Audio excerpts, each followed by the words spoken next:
In the 5th year of my engagement to James, he secretly held a wedding with a college girl. When I arrived, they were passionately kissing amid the crowd's cheers.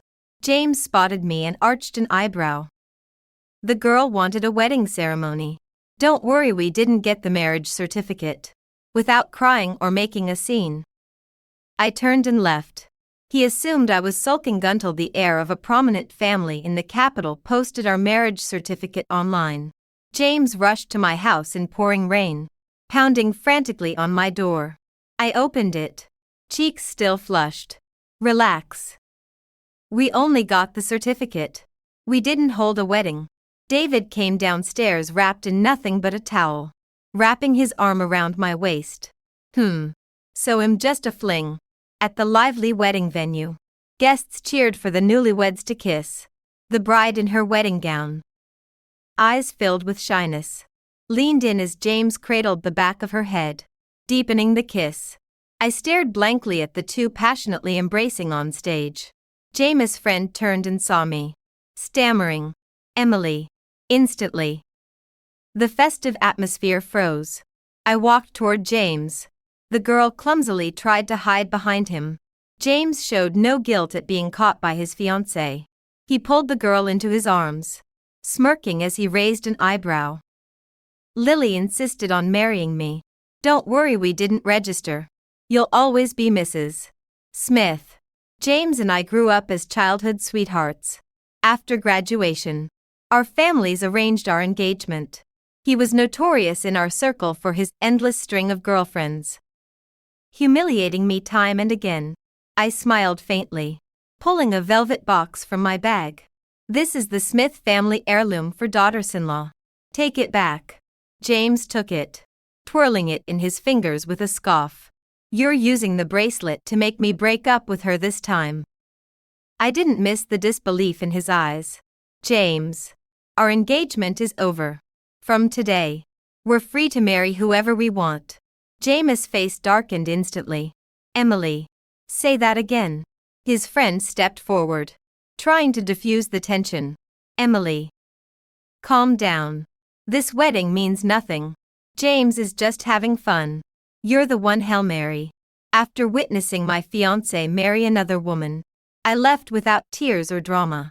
"James, go after her." James replied with certainty. "Why bother? She's done this before. She'll come crawling back in a few days. Not like this. No woman can watch the man she loves marry someone else. You need to fix this." James glanced toward the exit, eyes narrowed. Lily suddenly tugged his sleeve. "Can I see the bracelet?" Leaving the wedding, I called my best friend Sophia and met her at a bar. When she arrived, she saw 2 empty wine bottles and understood. What happened? Another fight with James. Did he hook up with an actress or another college girl? Hearing his name felt like needles piercing my heart. He got married today. After hearing everything, Sophia grabbed a wine bottle, ready to smash it over the bastard's head. "You should have dumped him ages ago. I added you to a group chat filled with the most eligible men in our circle. Take your pick." My phone started beeping incessantly. I checked over 30 friend requests in under a minute. I'm heading to the restro.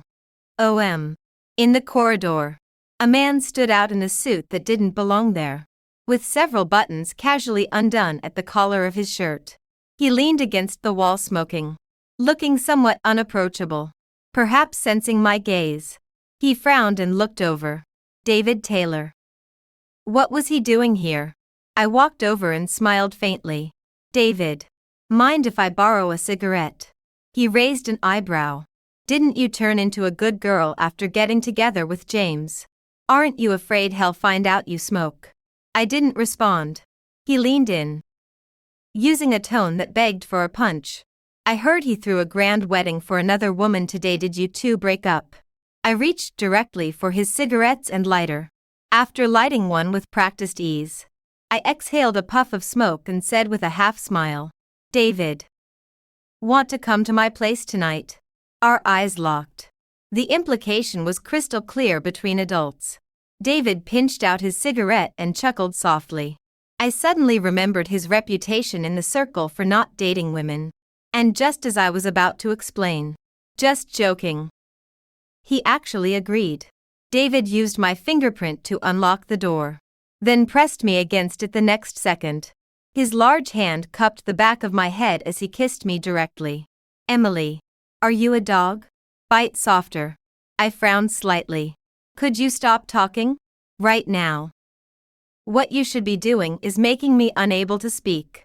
All night long, David showed me firsthand what trouble from loose lips meant. I didn't fall asleep until dawn, only for my phone to ring.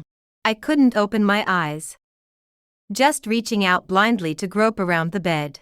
A soft chuckle came from beside me. David found the phone.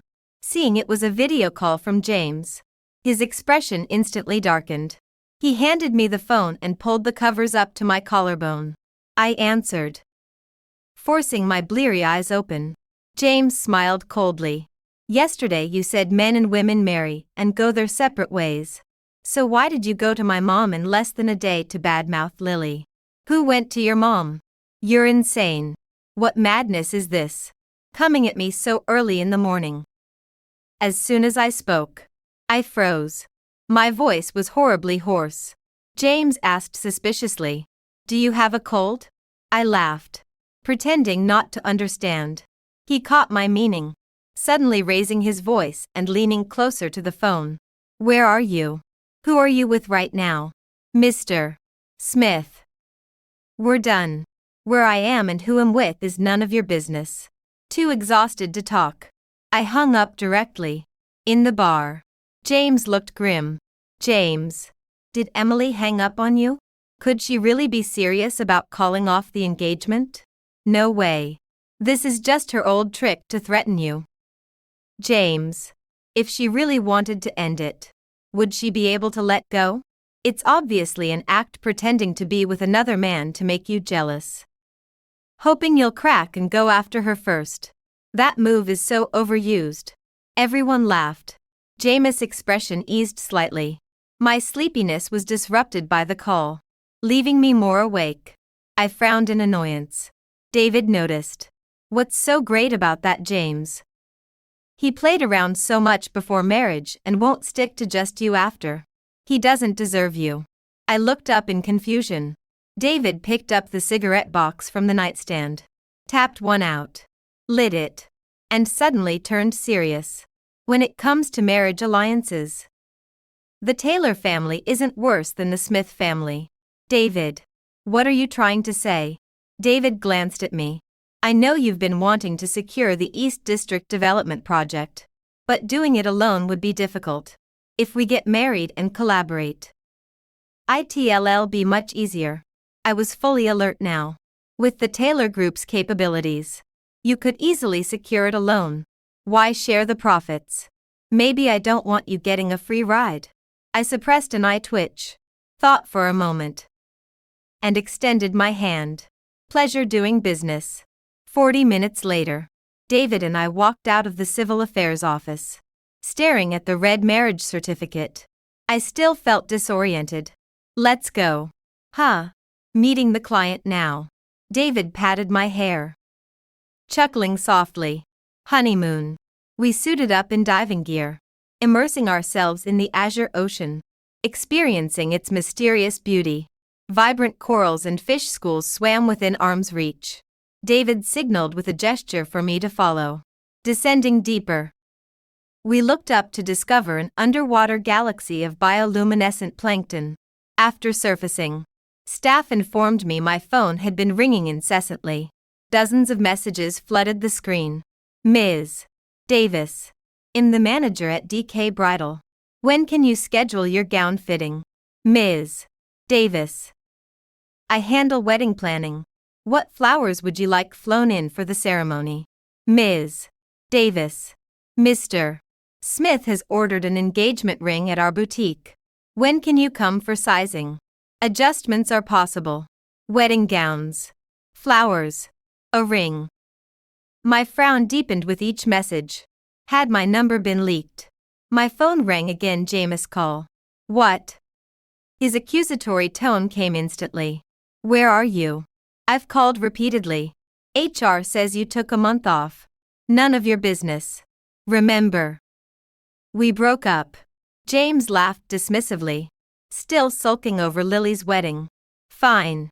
I'll give you one too. You got the messages. Right. Pick whatever gown or venue you want, they'll arrange it. Are you insane? I snapped. Though I couldn't see him, I imagined his expression. Emily. You threw a fit over a wedding. Now I'm offering you one. What more do you want? This is your only chance. Refuse. And you'll never marry. Typical James. If you didn't immediately accept his compromise, you were the problem. You're delusional. We're done. Marry whoever you want. He spat out 3 sharp fines. Emily, I gave you an opportunity. You rejected it. Don't regret this. Psycho. David emerged. Changed. James. I exhaled. Yeah. Thinks I'm jealous about a wedding. Wants to make it up to me. Can't believe I ever dated that man. David simply smiled. The following month, we explored Iceland's glacial blue ice caves. Soared over Cappadocia in a Turkish hot air balloon. Returning home, Sophia insisted on meeting. Layers of concealer couldn't hide the marks on my collarbone. I knotted a silk scarf tightly. She downed 2 drinks immediately. James is deranged. He rented every digital billboard downtown. Had a list celebrities record birthday tributes for that Lily. Playing 247 for a month. Does he ever consider you? I sipped my wine calmly. I'm married. Sophia scoffed until I showed her the marriage certificate. David. He's famously uninterested in women. How did you win him over? That's not important. What matters is James isn't even in the same league as him. I'd love to see his face when he hears you're marrying David. She dismissed her earlier anger. We need to celebrate this properly. Dinner's on me tonight. Sophia can't hold her liquor. After a few bottles. She was reeling. I set down my glass. Stay put. I'll go out and get you a sobering tea. In the hallway, I bumped into Robert. He hurried over eagerly. Emily. You're here. James and the others are in booth 6. James and I are done. Call me by my name from now on. Enjoy yourselves. Robert assumed I was still upset. James really crossed the line on that. Give him a chance to apologize face to face. We're in booth 6. I'll head over first. Emily. Come by later. To return to booth 3. I had to pass booth 6. Hearing a familiar voice, I paused at the door and peeked through the gap. James was sprawled lazily on the sofa, his shirt unbuttoned, while Lily's lips were swollen, obvious signs of what had happened. James. The first just saw Emily at the door. Told you she hasn't moved on. Didn't expect Emily to last this long without reaching out to you. Only a month. She cracked when she heard James was throwing a birthday bash for someone else and showed up. James replied coldly. Who invited her? We're broken up. Cut it out. This is the first time Emily's gone this long without contacting you. Don't let it blow up. Yeah, James. Send her away fast before Emily gets pissed again. James glanced at the meek Lily beside him. She lowered her head, murmuring softly, James. Today is my birthday. I touched the scarf at my neck, removed it, and pushed the door open. Every eye turned to me, even in the bar's dim light. The marks on my neck were unmistakable. James shot up, squinting. What's that on your neck? Remembering how David had marked me up like a wild animal last night. I smiled. Hickeys. James kicked a nearby table, fury dark in his eyes. Who did it? Emily. You really cheated on me. Who cares if I did? James. A decent ex should be dead and buried. He sneered. Emily. If I ever contact you again, I'm a goddamn dog. Sophia sipped her sobering tea. What took so long? I nearly came looking for you. Hearing smashing noises from the next booth, I said. Had to deal with something so pests stopped buzzing around. Annoying. Let's go. We'd both been drinking, So we called a designated driver. Not long after, the college girl who married James graduated and entered showbiz, gaining minor fame. She hired trolls to comment on the Davis family's official account. James treats Lily differently. Hell, give her the wedding of the century. Forget the wedding. He gave her a pink diamond without blinking. Someone should bow out gracefully instead of clinging to James' fiancé title. The unloved one is the homewrecker. Why not just die and let James and Lily be? Kevin handed me the tablet. Emily. Should we delete the comments steering the narrative? Dig up Lily's dirt for the paparazzi. Then tell all media partners of the Davis family to blacklist her. On it. Emily. What if James interferes? Ignore him. Do what I asked. An hour later. Lily's comment section flooded. You're a mistress sneaking in the shadows. How dare you openly challenge the real partner? Lily and I were classmates. She acts all sweet. But with her family's money. She bullied me in school. My arms are scarred from her burns. And she stole awards meant for others. It turns out she was like this even back in school. I was Lily's body double. On set. Except for shots where her face absolutely had to be shown. She made me do everything else. Frankly. Out of dozens of scenes. She didn't film even a third of them. The rest either relied on doubles or heavy post-production editing. As Lily's assistant, I once had to retrieve something from a water scene. She complained the water was too dirty and stubbornly refused until the crew bought bottled water. Honestly. Even working as an assistant for an A-lister wasn't this exhausting. But the most detestable one is James. Changing girlfriends every few days. A man like that should have dropped dead ages ago. James. Aren't you going to answer your ex-girlfriend's call? She's practically being blasted to death online right now. She's still her usual self, holds grudges against everyone except you. James didn't answer the question. Instead, he asked, has Emily called any of you these past few days? Those present exchanged glances. No. Are you deliberately promoting Lily to provoke Emily? Looks like your plan backfired. The rumors about you and Lily are everywhere. Yet Emily hasn't called you even once. James. If you really want to be with Emily, just swallow your pride and call her. What's there to lose? If someone else gets there first, you'll let her be.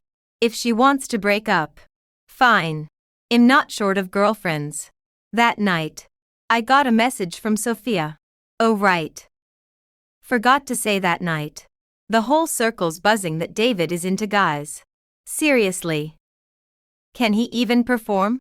Reading it, I almost laughed out loud. Before I could reply, a shadow fell over me. Into guys. I looked up, meeting David's amused, knowing gaze. I want to find out tonight if I can perform. By the time my brain caught up, I was already in bed. Maybe it was the alcohol, but my cheeks felt unbearably hot. At the height of passion, I sank my teeth into his shoulder. Outside, torrential rain poured. Inside, the air was thick with tension. The phone on the bedside table rang relentlessly. After one round, David glanced at it. It's James. Want to answer? My eyes still red. I shook my head. He murmured, his voice rough. He clings to you like a burr. It bothers me. Then you answer it. I might have imagined it, but I thought I saw a flicker of satisfaction in his eyes. The call connected instantly. James' slurred voice came through. Emily. I'm drunk. Come get me. I've been making such a scene these days. Why haven't you come to stop me? David scoffed lightly. It's me.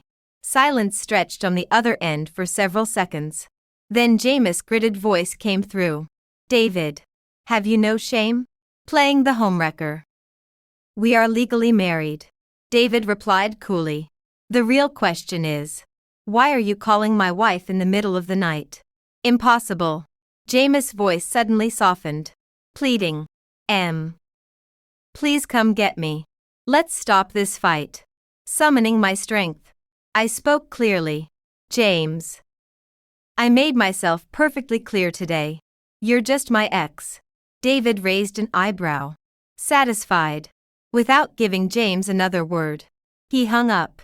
Meanwhile, at the bar, James hadn't moved since the call ended. Looks like Emily really isn't coming back this time. Can't really blame her. James has been way out of line these past few years. Secret flings are one thing, but he made sure every single one was a public spectacle. First, the rumors about marrying Lily. Then giving that last actress a ring. And before that, spoiling that secretary so much she stormed the Davis group. If I were Emily, I'd have dumped him ages ago. She's lasted longer than anyone. Enough. Just drop it. So they broke up. It's not like you ever cared about Emily anyway. James said nothing. Grabbing his car keys, he strode out. The others scrambled after him. He's been drinking. He can't drive. Damn it. He's gone. Probably heading to Emily's place. David's there too. This is going to blow up. I want to post on social media. The David beside me now was a completely different person from usual. Utterly captivating. Almost unconsciously, I nodded. Within a minute of posting, there was a flood of likes from our circle. Congratulations. Finally got what you wanted. But does Emily know you've been pining for her all these years? Damn. This person looks so familiar. Isn't that James' fiancé? What's going on? Congratulations. Congratulations. David took a drag of his cigarette, replied to a few messages, and went to take a shower. Hearing the urgent knocking downstairs, I covered my head with the blanket, trying to pretend I didn't hear it. But the knocking only grew louder, relentless until I opened the door. I put on a black spaghetti strap nightgown and went downstairs, guessing who was at the door, and took out the marriage certificate from the cabinet. I opened the door, my face still flushed. James was drenched by the rain. I won't mess around anymore. Let's make up. I didn't think much of it at the time. I just thought a wedding was no big deal. It wouldn't threaten your position as Mrs. Smith. So I agreed. Weak and leaning against the doorframe, I showed him the marriage certificate in my hand. I've already registered the marriage. Just waiting for the wedding. When we hold the ceremony, we'll definitely invite James to the reception. David came downstairs wearing only a towel around his waist and wrapped his arm around my waist. James threw a punch immediately. I considered you a brother. And you've been coveting Emily. David grabbed his collar and punched back. Don't you know how much shit you've pulled? She put up with you for 5 years. And you drove her away step by step over those years. They went back and forth, neither backing down. James stood in the rain, eyes wet. I'm drunk. Can you make me some sobering soup? David cursed. With a bang, he slammed the door shut. He pinned me against the door, while James frantically knocked outside. When are we getting married? I want to make it official. Your engagement was so grand back then. Our wedding has to be even better. I stood on tiptoe and kissed the corner of his lips. Okay. The next day, I got a call from Robert. James had crashed his car into a guardrail on his way back last night. The front was completely totaled. But thankfully he wasn't fatally injured and was now hospitalized. Sister-in-law. Emily, could you come see him? He's refusing to eat or drink, won't take his meds, and insists on seeing you. How many numbers do you have? He paused. Just this one. I hung up and blocked him immediately. Why would James, in trouble, not contact his parents or his current girlfriend, but come to May's married ex-fiancé? Robert showed him the black screen of his phone. James, Emily really doesn't want you anymore. She's blocked my number too. James stared silently at the chat box, his dark eyes unreadable. Later, when no one was around, he left the hospital. Lately, I've been busy with the East District Development Project. That day, returning to the apartment to grab some files, I was surprised to see James sitting on the flower bed downstairs in the complex, still wearing his hospital gown. He saw me and walked over, calling out cautiously, "Em." I rubbed my temples tiredly. "What do you want?" Maybe because he was sick. He looked a bit frail. "David did it on purpose. He's had his eye on you for ages. He wanted us to break up so he could swoop in. Remember back in school when someone stuffed a love letter in your backpack and you got really mad? That was David." "What? Back in school?" David was so aloof. Everyone only dared to whisper about him behind his back. No one dared to ask for his number directly. The love letter in my bag was actually from David. He was jealous that I got engaged to you. So he framed me on purpose. "So, you're saying he forced you to date those actresses and college students? He forced you to hold the wedding?" James lowered his eyes, avoiding the topic. I got soaked in the rain last night and now I have a fever. I feel awful. Can I come upstairs for a glass of water?" "No. I'm already married," I said, taking out my phone to call Mrs. Smith. Good. "I'll be right over," she replied, after she arrived. She slapped him in frustration. "What are you still doing here making a fool of yourself? Look at what you've done before I'm too ashamed to face Emily's parents. Get out of here now." "Mrs. Smith, I have a few important meetings later, so I'll head out first." "Fine. Go ahead with your work. I'll deal with this brat right away." I nodded politely and turned to leave. To my surprise, when I returned, James was still sitting there, wearing a thin hospital gown. People passing by couldn't help but stare as he gazed indifferently at the neighborhood entrance. When he saw my car pull in, he stood up immediately. I took a deep breath, not wanting to deal with him, but as I walked forward, he stopped me and pulled out the brocade box I had returned. "I never intended to give this bracelet to anyone else. Please take it back." I smiled, opened my phone, and found a photo. It was a selfie of Lily wearing the bracelet. James hurriedly explained. "That day after you left, she said she wanted to see it. So I gave it to her. She only tried it on briefly. Not interested in arguing." I shook off his hand and went upstairs. When David returned, I saw them exchange a few words from above, and the next moment, they were fighting. I rushed downstairs. "David, you're no better than me. Dare you tell Emily everything you've done? My affair happened partly because of your tricks. You set up that East District project as a trap for her. Screw your cooperation. Don't let him deceive you." David glanced at me nervously. I took his hand, interlocking our fingers, and handed the wedding candy to James. "David and I are getting married on the 8th of next month. You're welcome to join us for the celebration." Back in the room, David remained distracted. It was the first time I'd seen him like that. He explained. "Some of what James said is true. I knew you wanted the East District project, so I deliberately used it as a pretext to marry you. His affair was also because I hinted to a manager at a drinking party to bring girls he liked to him. I'm not as good as you think. I'm skilled at manipulating people. I know what kind of person James is. Even without you, he would have grown tired of that life soon after marriage and suggested we go our separate ways." David froze. "You don't blame me?" I chuckled. "Of course not. I married you after careful thought. Only young girls base everything on love." I watched as David's tense nerves gradually relaxed. The East District project started smoothly, and David's and my wedding preparations were underway. One day, I was debating whether to use all chocolate for the wedding candy or a mix of various candies when my phone alerted me. "Your friend is live streaming. Curious." I clicked in. James was kneeling pitifully on the ground, his pants visibly torn at the knees. He took a knee step by step. "Sorry, Emily." Each kneel accompanied by the words, "I recalled when we first fell in love."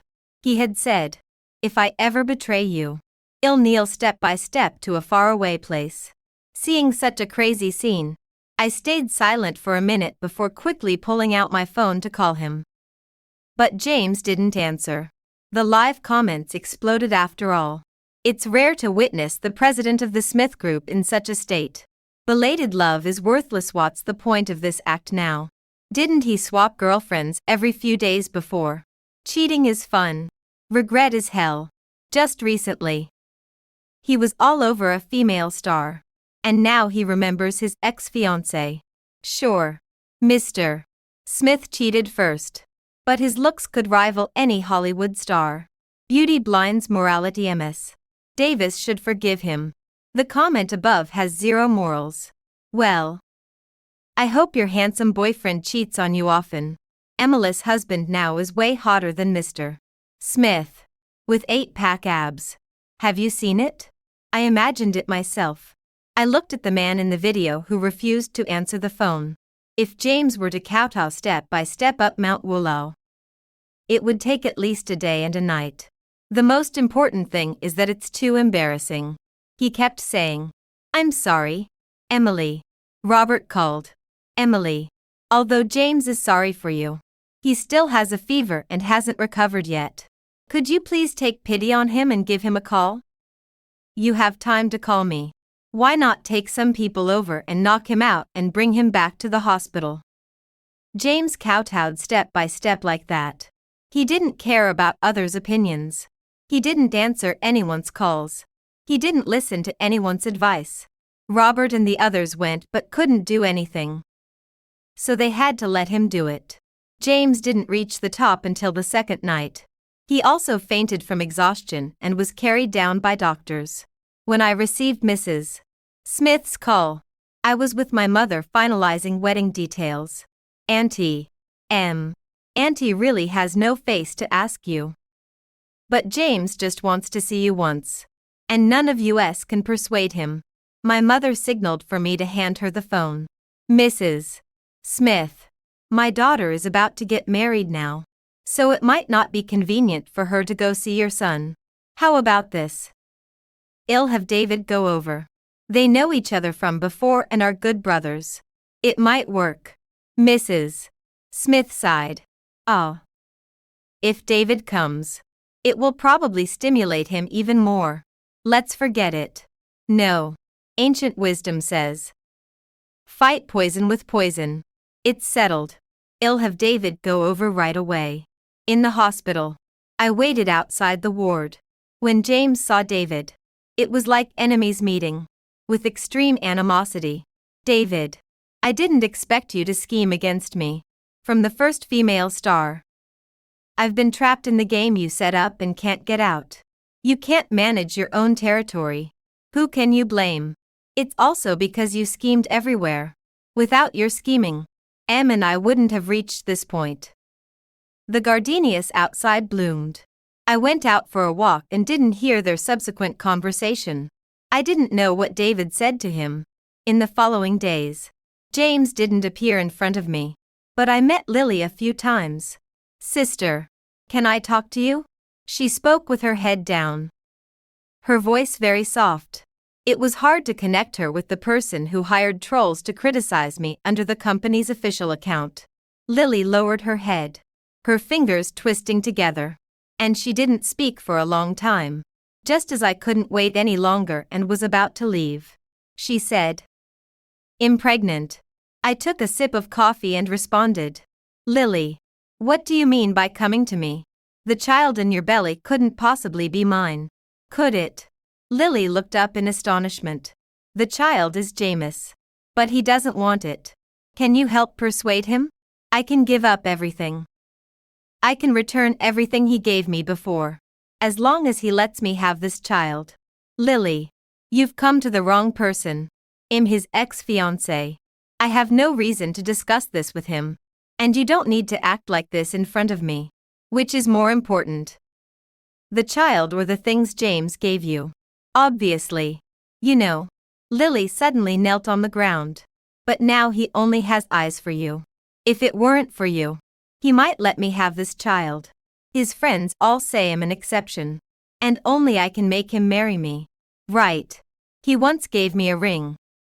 Which means he had thoughts of marrying me. James had too many exceptions. Many people had once been his exceptions. Lily.